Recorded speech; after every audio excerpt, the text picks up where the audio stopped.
What's up, everybody? Underestimated here. We're back with the bankroll challenge update and NL 100 grind session. That's right. We did it. We made our comeback. You can see here we're at $5,988, close enough to 6,000. We're going to jump up to NL 100 right away. Like we said, if we hit 5,500, we're going to drop back down. And we did just what we said. We didn't use any of our cash dollars. We didn't use any of our rake back dollars. So we're going to keep all that on lockdown.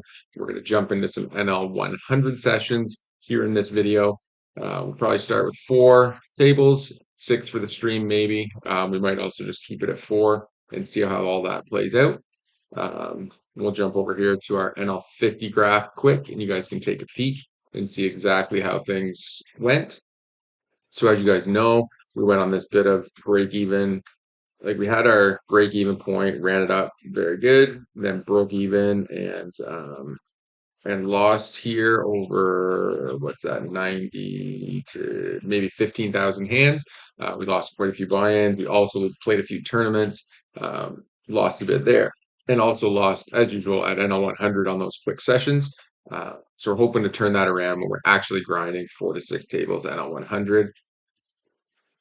But with that said, as you can see over the last probably 10,000 hands or so, give or take, we've ran it up from 3,000 to 4,000, turned that right around. Just got back to playing solid, playing well, making reads, and just crushing the competition. So I hope you guys enjoy this video. Yeah, let's get right into some NL 100 sessions.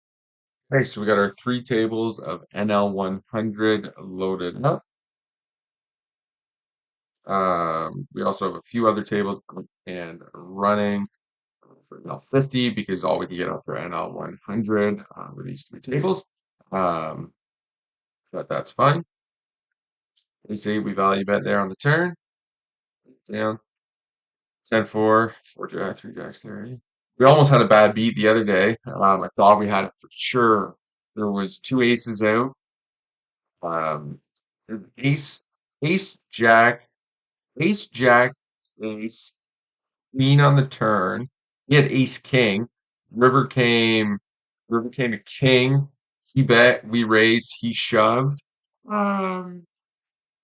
Ace 8 here against gonna open, we're just gonna fold. And we called. 100% expecting to get that bad beat for sure. And there was a royal flush draw from the run out.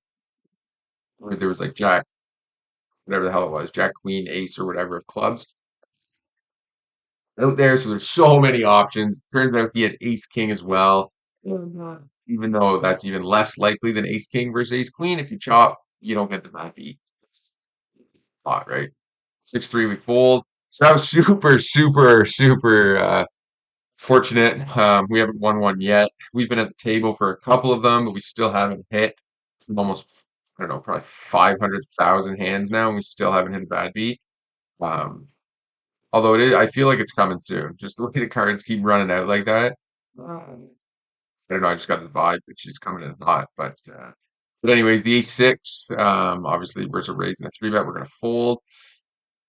Ace 8 folding. So yeah, we're taking our shots here at NL 100. Um, if we drop down too low, I think originally I had said we were going to do 5,500, but I think I've changed that to 5K. I think we can do a 10 buy-in run. If we drop 10, we'll still be at 5 grand, which is 100 buy-ins for NL 50, and I think that's more than lots, right? And we know we're beating NL 50, so we don't really have as much to worry about when it comes to that. And with getting stuck and not being able to claw our way out, kind of thing. Um, so yeah, that's the plan there. And hopefully it just goes well, and we can beat NL 100 and start working our way towards that 200 goal and go from there. I think that'll be the big one. I think if we can get up to NL 100, I think when we make our way through NL 100, get our way to the 10K bankroll, I think that'll be the big jump when we hit 10K. Will be that we're going to move up to NL 200 at that point as well. And let's just start taking some shots and some mistakes. Since there's not much action on the 100 tables, we'll jump down to an NL50 table here, where we are three bet squeezing against an under the gun open. Two, three, two, three. And not a bad flop for us. Table four at NL50, we also pick up pocket kings. Um, so here it is a low board. This is a good spot where we're just going to check and we're going to check shove on him a lot of the time to protect our checking range. Um, because with this board run out, we have to check a lot of hands to protect exactly that. According to the solver, so ace king suited is a good spot for us to just go ahead and get it in. Pocket kings on that other table, we got to walk. Table one, we have 10-7 suited with a limper behind us. I don't mind popping that every once in a while. And he does bet fold to us. The bunnies to see, and we would have bricked off. Some action here, pocket nines. The 10-7 suited, we isolate and get 3-bet from the button. It's a really small 3-bet, not even 3x, so we are going to have to go ahead and call here. Kind of getting ourselves into a bad spot. Flop, not the best for us. Ran out of time bank here. Hit a 9 on the turn, though, so we all know what we're going to do here. We're going to value bet.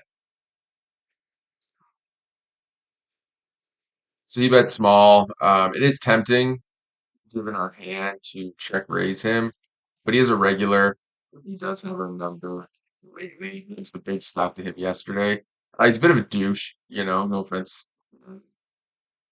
Actually, all kinds of offense, but he's a bit of a douchebag. He did slow roll us there the other day. It's all good, though.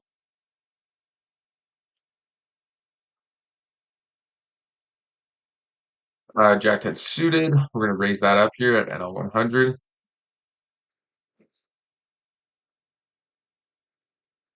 So yeah, NL 100 though. I don't see much of a difference.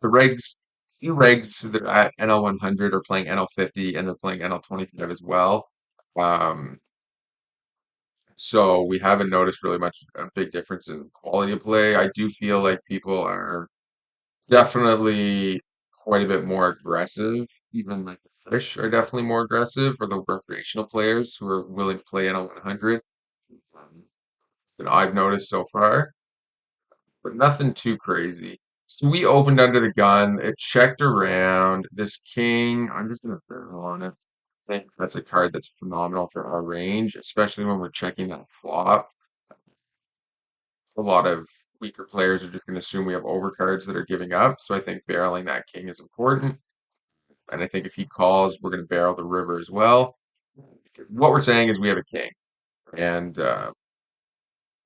possible that he could have a king, but it would have to be pretty unlikely that he's going to have a king because he checked the turn as well, right? If he the turn, then he can represent the king because he was the third caller in the big blind.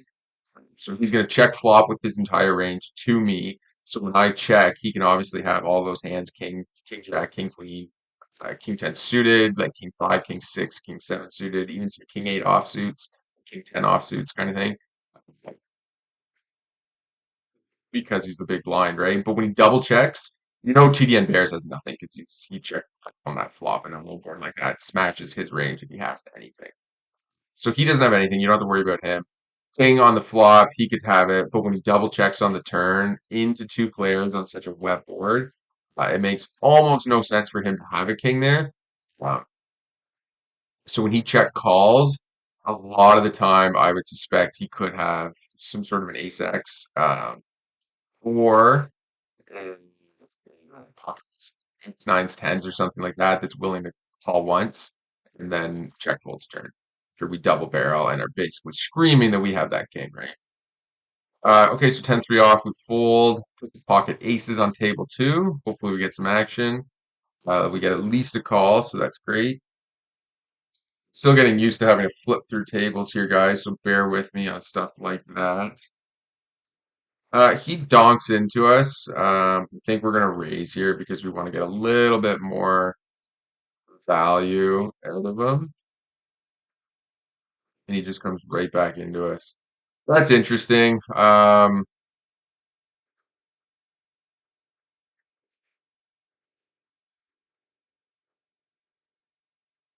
sure really what to make of that. It's awkward because he's played 11 hands and he basically played all of them. And then to donk into us, we raise and then he barrels over us. He's either got absolutely nothing or he just has a set. Don't see anything else playing this way, and I think I'm just gonna fold. Hold on. Oops. I don't know if that's correct or not at all.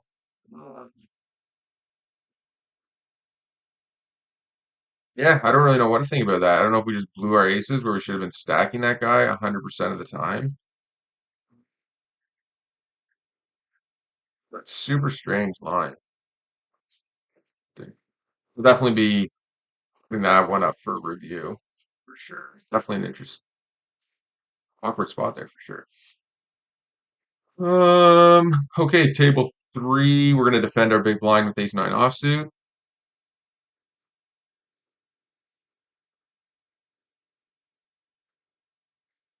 and we're just gonna check to him, and we're gonna call. We do know this player. We are gonna play cautiously against him. He checks there. He pretty much doesn't have anything. At least he wants to call with. Or sorry, bet again with. So he doesn't have an ace most of the time. He definitely doesn't have a four. I think to five or something like that. We're just gonna bet small for value. So down here on table five, we squeezed out the small blind, cut off open. Um, and we three bet. He cut off folded, big blind called. Flop. I guess I was paying too much attention to those aces or the other hand, but we didn't see the flop. And then we just smashed the turn. So obviously we're gonna throw there.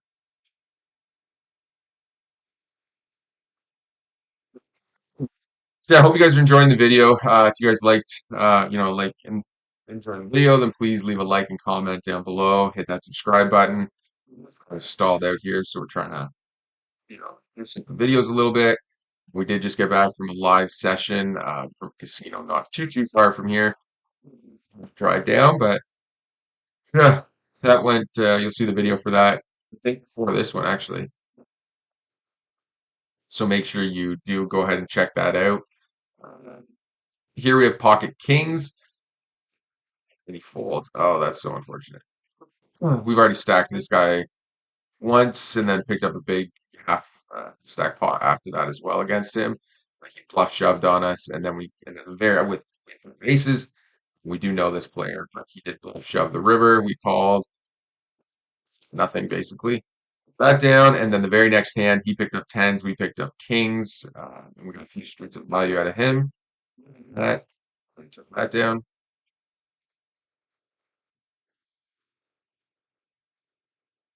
and seven to fold.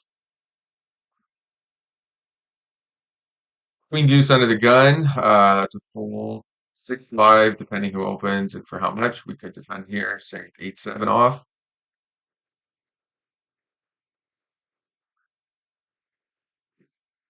And okay, so table two, 8-7 off. We'll go ahead and defend. Flop pair and a gut shot.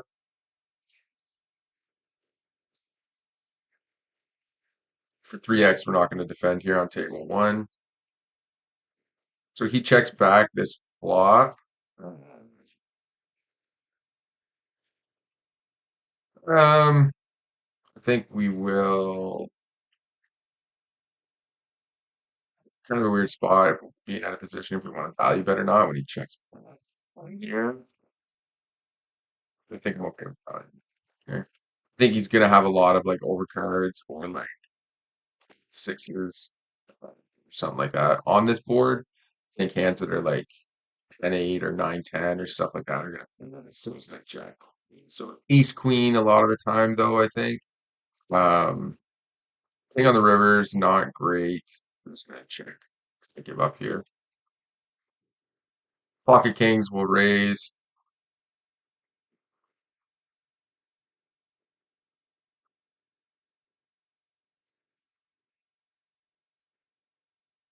And we're just going to let that go.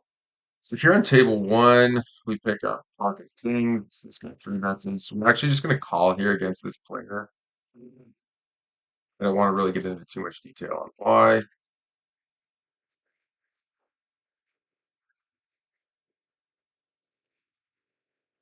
So, anyways, we're calling and we're just not folding.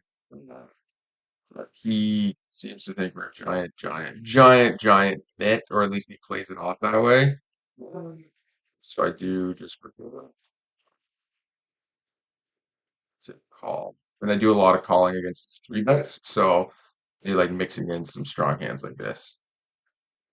Table four here, we've got kings, and we're obviously getting it in. Run into aces as per usual in these games. For those of you who don't know, I'm very good at running pocket kings and pocket aces. Oh, we don't know the flush draw here. That's too bad.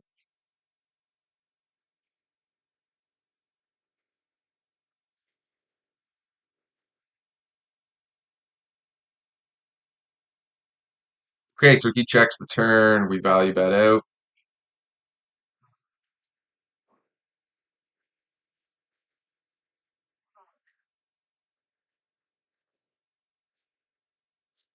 Okay, so table three, we open up pocket queens. We get a call.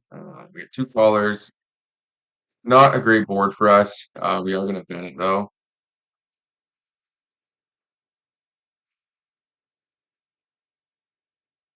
So now we decide if we're going to shove the kings or not. Um, check calls. Three bets flop. Check calls turn. I think we are going to value bet. I don't think it's worth shoving because I think you can have like ace queen or ace king a lot of the time. So we're going to actually bet smaller here for value and try to get like the ace kings or the ace queens to call pocket queens or something like that.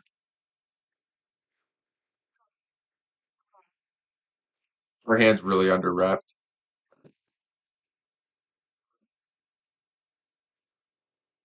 This guy is known to slow play though and shove on us. Or the not, but I think we have to call because of how under repped our hand is. I just don't know what he shoves. Like if he shoves here, what's he shoving? Ace jack, I guess, or like 10 jack suited or something. He folds. Okay, well we take it down. Could have had pocket queens, could have ace queen, could have ace king. Think queens though, like are gonna snap call on that. For such a small amount. Obviously, any jack, he's either gonna snap call or shove it. Uh, so a bit of a decision there, but anyways. Okay, well, I think we'll end the video there, guys. I hope you've enjoyed it so far. Please make sure to leave a like and comment down below. Hit that subscribe button, share the channel. I appreciate you guys, and we will see you guys at the next video.